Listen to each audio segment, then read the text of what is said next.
Hello and welcome to Leveraging Inbound Marketing to Grow Your HVAC Business. My name is Dan Tyre. I'm a member of the startup team at HubSpot. We've been helping small business owners grow their business for more than 6 years. It's really been a blast helping construction and renovation, repair, plumbing companies, roofing companies understand how they can get more new leads, customers. And today we're doing a specific program for HVAC and plumbing companies to explain a little bit about this new concept of inbound marketing. HubSpot's a 6-year-old Cambridge, Massachusetts-based company. We have about 400 employees and about 8,000 customers. We're backed by Google, and we specialize in SMB customers. We're experts in inbound marketing. We'll go into a little bit more depth about the subject later in this webinar, but it's basically leveraging the internet to get found by folks in your area and then converting them to leads, either by having them call you or by dropping their contact information, and then studying what works and what doesn't. And this is an area where lots of HVAC and other services companies have been very interested. And once again, we have a track record of working with these companies, lots of experience with folks who are new. And over the last few months, we've been targeting folks in our value-added reseller program so that you guys can get a step up. And we found that there's greater acceptance when we group folks together with a common set of challenges and solutions. So today I'm joined by Jack Tuke, who's an expert in HVAC marketing, and we would like to share some thoughts and ideas on growing your business. Thanks, Dan. Like Dan said, my name is Jack Tuke, and I'm a principal partner of a marketing and strategy firm who really continues to turn over every stone in the HVAC industry to develop a complete inbound marketing strategy specifically for HVAC contractors. And HVAC guys, from our perspective, are unique in the home improvement world. And you guys respond to emergency calls, offer regular maintenance, you do system replacement, and offer problem-solving solutions to the whole indoor environment of a home. And frankly, every homeowner should have a relationship with a good HVAC contractor. Nice. So, Jack, thanks for joining us, and this presentation should be a blast. Yeah, we want the session to be fun, like Dan said, and interactive. You can communicate with us through the questions pane in the GoToMeeting questions console. It should be on the right-hand side of your screen. By typing a question in the question pane, you can communicate with Dan and I, and we'll be typing responses back to you live as we go. Although as the sessions get larger, it's going to be a lot harder to do that in real time, and you may have to wait a few minutes for the response. All right, so this is the fun part. Let's try out this question pane. And see how well you guys can type in and give us some information. Give us the city and the state that you're calling in from, so we understand a little bit kind of the regional focus. And are you new to inbound marketing? Have you been doing this a while? All right, Jason, Freddie, Morgan, Joe, Kelsey, Eli. Great. All right. So you guys know how to use the question pane. That's very good. Let's go to our agenda. So we're going to do welcome and introductions. We're going to talk a little bit about the challenges for growing your HVAC business over the next 12 months. We'll explain a little bit about what is inbound marketing. We'll explain how to generate leads and customers from your website with inbound marketing, and then we'll define next steps. And so we've mentioned previously that small business companies, we'll say employees of 1 to 20, is a big part of our customer base, and we have lots of HVAC and plumbing repair companies that have started using inbound marketing as a good lead generation process over the years. Yeah, and in 2012, heating and cooling companies are again really considering the internet like it was in the early days. I remember when you first put up your website could be the late 1990s or even the early 2000s. And it was how people really could find you and see what you do and use the web to understand more about what products and services you offer. Well, the second phase of this process, and that's what we're going to talk about today, is happening, and that's what Dan was talking about, inbound marketing.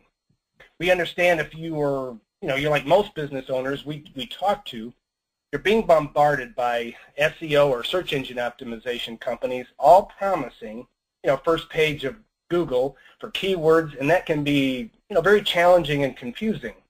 A lot of them will say the same thing. We can get you to the top of Google, but as you will see today, that isn't necessarily what you're looking for, and it won't really help you grow your business. It's not easy to sort all this different stuff out, all the different options or offers, and get an easy explanation of what to do that will work. In fact, I asked a contractor the other day what his frustration level was, and see if you can relate to this, what his frustration level was on a scale of 1 to 10, 10 being high. He said 20. And so maybe some of you folks feel that same way. The challenge becomes you don't know where to turn to compare, really what they're offering. So you're not sure if it makes sense for you or your situation, especially if you're not that technical.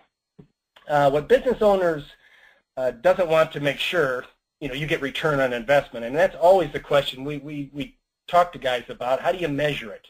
Now, how do you ensure you're generating new customers and the right type of customers? You don't have a lot of time to waste, but something needs to be done, and you're open to new ways of doing things, especially in 2012 and moving into 2013. Nice.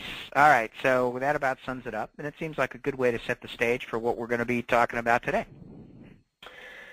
Okay, I'll just take just give you a little background on us. Inbound Marketing Zone is an offshoot of our consulting business, and we were looking to focus on a vertical market, and the way we selected it was we got introduced to a mechanical engineering firm that had engineered over 40,000 ultra-energy efficient structures. And for several years, my company developed a marketing system for them, which introduced us to several leading building science experts. So that helped build our background in this industry. And from a personal standpoint, I'll just tell you, I've always looked at this industry through the eyes of a homeowner myself who has experienced my own frustrations with comfort issues in my home.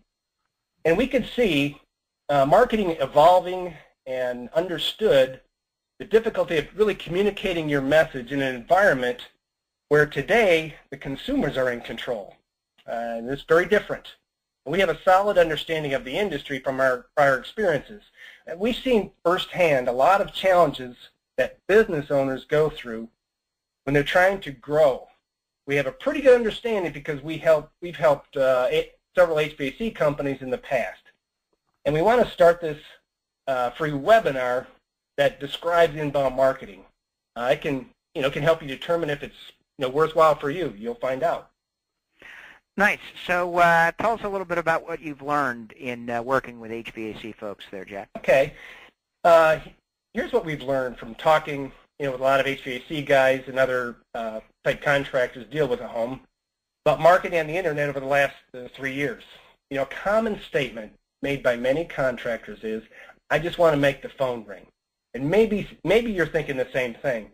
What Dan and I would like to communicate is the game has changed. The new rules, really involve using your website to engage and build credibility. You can demonstrate that you really understand your prospects' frustrations and confusion that they're experiencing with all the information out there. Think of building trust and credibility before you enter their home.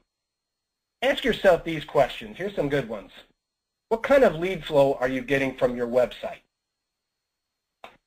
How important really is a tune-up, whether that's in the summer or in the fall, to your overall business strategy? A lot of guys see that as very important.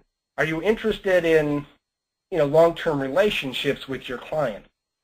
And like most guys, you're probably pretty tired of being the low-cost guy. Nice. So lots of HVAC owners we talk to agree with those statements. We got them from talking and having conversations with business owners. It's a competitive market, both on and offline, and so the question is how to address it. So let me recommend that you start thinking through what we call your goals, plans, challenges, and timeline. So you have a written understanding of what you're looking to accomplish. The goals is fairly straightforward. We need to understand what your revenue is today, what the number of customers you typically have, and the number of leads you need to generate new customers, right? The revenue, customer, and lead goals, kind of where you are today and what you want to do, is a critically important component of gauging whether inbound marketing can help. The next thing we typically ask is, what is your plan to achieve those goals? What are you going to do to meet them? And it's typically a combination of on and offline. But what are the specific things that you've done so far this year or expect to do over the next 12 months that will proactively generate more customers? And then we ask for the challenges. What's kept you from moving forward already, right? Why haven't you implemented inbound marketing or another strategy before? And are there particular challenges that you have in regard to education or access to your website or an understanding of how to proceed or what the goals would be or anything like that, that you can identify in advance so we can assure that we can meet those challenges? And then finally, what's the timeline? When do you need the leads and customers by? We're not suggesting that you abandon word of mouth because that doesn't make sense, and we're not even suggesting that you go away from traditional methods of lead generation.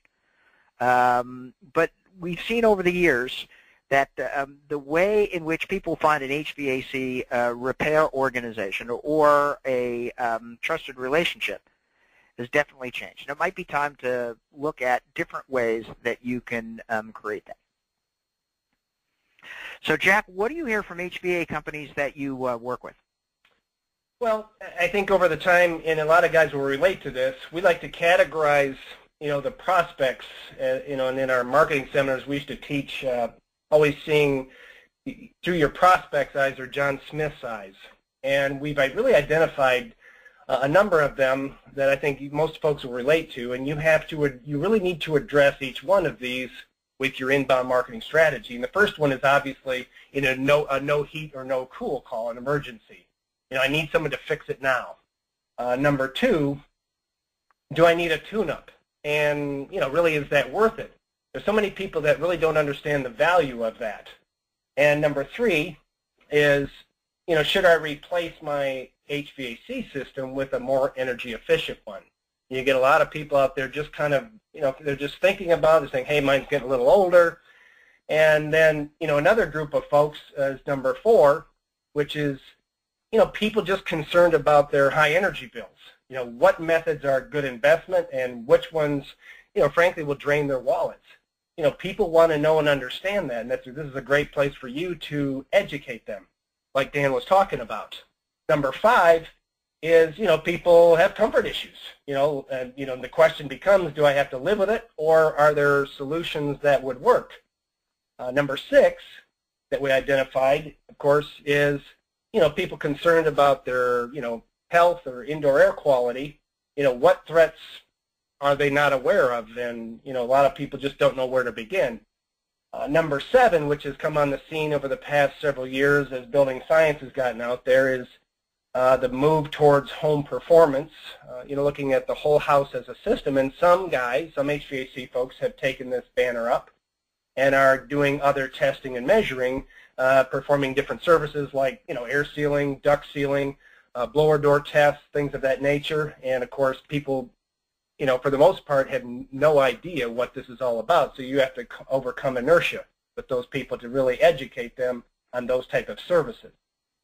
Nice, Jack. The Jack in the question pane says this is a pretty extensive list. That's pretty good. Let's ask our attendees, are there any additional kind of things that you're asked for on a regular basis that we haven't identified? Is there anything else here where you're better than your kind of current provider and not kind of reflecting on?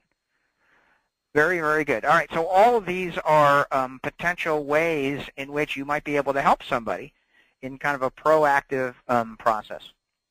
So now some of you have already kind of made the leap online, and I hear you talk about getting found, right? And how many of you guys have websites today? How many attendees have websites that that produce leads and customers? There's a huge difference. I would say 98 to 99% of the people we talk to, Jack, have websites, but not a lot of them are core to generating leads and customers. And they're just not necessarily the same thing, and that's the essence of inbound marketing, getting found for people who are looking for their services, for your services, but also converting those visitors to leads. Okay. Yeah, and I'm sure everybody on the call here today has experience in the past, with buying, Yellow Page ads. It was very simple back then. You just got together with your Yellow Page rep and bought an ad. The thought was, I just want the, I just want the phone to ring. Well, unfortunately, that same old line mentality doesn't work the same online today, and that's just not how it works. It's not necessarily about getting the phone to ring. You want to build your credibility, like I mentioned before, build your database, and start to educate your prospects, really by engaging them, and we'll talk more about that, before they're ready to buy. Certainly, showing up on the first page of Google obviously is a good thing, but on a local basis, that can get pretty crowded, as you guys know. Plenty of your competitors are one click away or one search away. So keep in mind, website visitors form first impressions in a fraction of a second, and unfortunately, that's not going to change in the short term. In fact, you need to ensure that you are optimized in the age of mobile devices too. I mean, that becomes a very critical issue as we roll forward.